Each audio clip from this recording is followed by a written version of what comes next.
você tá ansioso, Certo. né? E tô, meu. Você tá ansioso. O que você faz quando você fica ansioso? Você vai se esquivar das coisas que te dão ansiedade, né? Então, Tá. cara, vou Desliga os desligar e vou alertas sair. do celular. Certo, isso. Vai fazer exercício. Daí ele tá ansioso também. Certo? Só que ele tem uma atitude diferente da Ele dá ansiedade. caganeira nele. Ele, Não é essa? Ele, Não é, ele, Lene? Geralmente é caganeiro. ele tem um pouco mais de vício, ele vai enfrentar essas coisas. Tá. Certo? Daí você vai perguntar assim: ele foi enfrentar as coisas que dão ansiedade pra ele e você tá se esquivando. Quem é que vai ter mais ansiedade? Eita.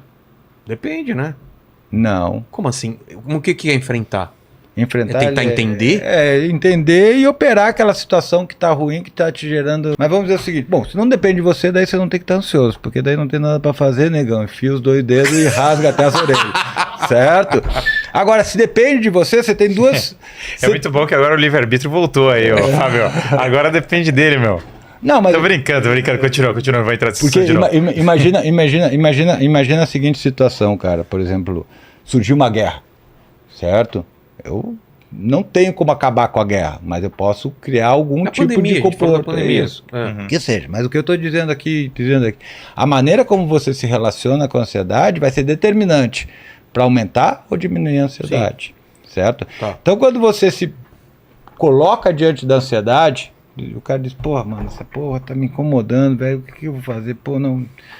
Peraí, deixa eu pensar. Não, vou fazer isso, e resolveu, se não resolveu, se fudeu. Vamos lá, certo? Tá. E tu diz: não, mano, não quero ver essa coisa, tira isso daqui, não quero olhar, sai de perto. É bem provável que você continue ansioso e a ansiedade dele diminua, Sim. certo? Por quê? Bom, são vários processos aí, né? Mas eu vou resumir eles em dessensibilização.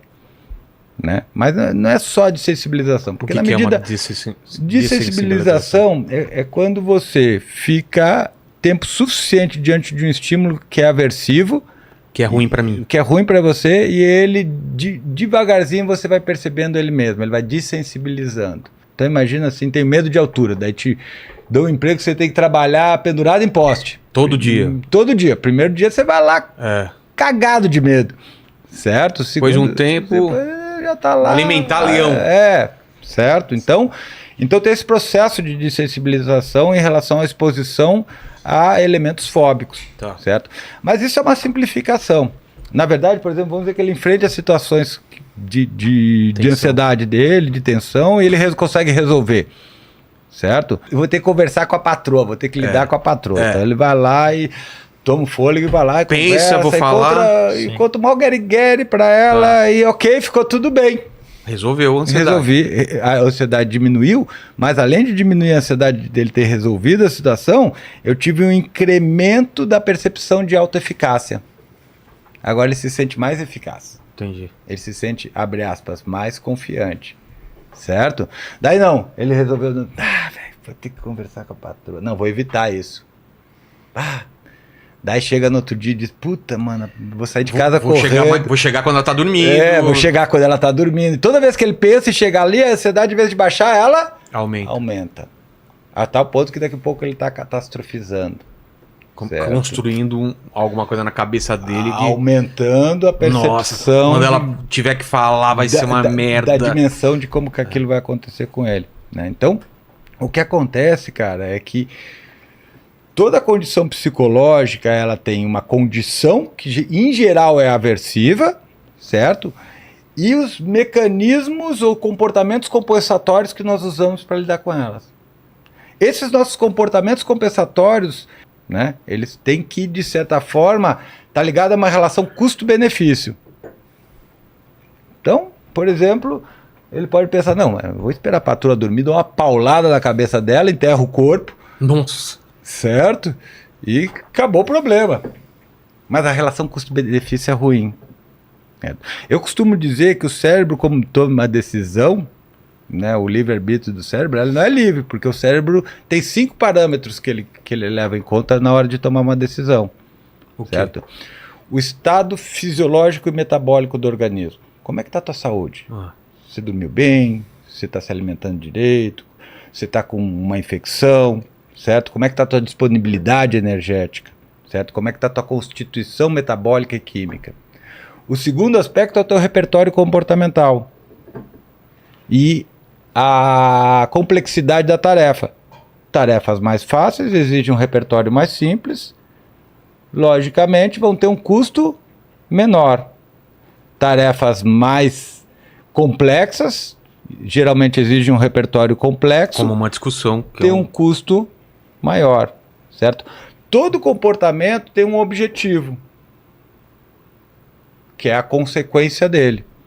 Essa consequência ela pode ser reforçadora, no sentido de tirar uma coisa ruim, a briga com a patroa, ou de acrescentar alguma coisa boa. A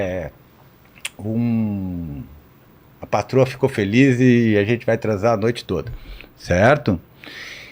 E o último elemento é o tempo que eu vou ter acesso a essa consequência. Essa consequência é de curto, médio ou longo prazo. Então vamos pegar, por exemplo, estudar versus sair para beber com os amigos, certo?